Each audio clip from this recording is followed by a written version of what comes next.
Hello, ഇന്ന് നമുക്ക് home made air dry clay ഉണ്ടാക്കാം. അതിനായിട്ട് കോൺഫ്ലോർ നമ്മളൊരു ബൗളിലിട്ട് കൊടുക്കാം. എന്നിട്ട് ഫെവിക്കോളും അതിലേക്ക് തന്നെ ഇട്ട് കൊടുക്കാം. എന്നിട്ട് നല്ലപോലെ തന്നെ ഒന്ന് മിക്സ് ചെയ്തെടുക്കാം കേട്ടോ. അതൊരു മാവ് രൂപത്തിൽ വരുന്നത് വരെ നമ്മളൊന്ന് ഇതുപോലെ മിക്സ് ചെയ്ത് കൊടുക്കാം.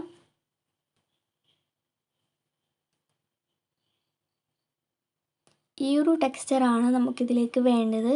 ഇനി കുറച്ച് ബോഡി ലോഷൻ നമ്മൾ കൈക്കൊന്ന് ഇട്ട് കൊടുക്കുക. എന്നിട്ട് അത് ഫുള്ളൊന്ന് സ്പ്രെഡ് ചെയ്ത് കൊടുക്കുക. എന്നിട്ട് നമ്മൾ ക്ലേ അതിൽ വെച്ചിട്ടൊന്ന് നന്നായിട്ട് തന്നെ ഒന്ന് മിക്സ് ചെയ്തെടുക്കാം. ഇങ്ങനെ ചെയ്താൽ നമ്മൾ ക്ലേ ഭയങ്കര സോഫ്റ്റ് ആവും കേട്ടോ.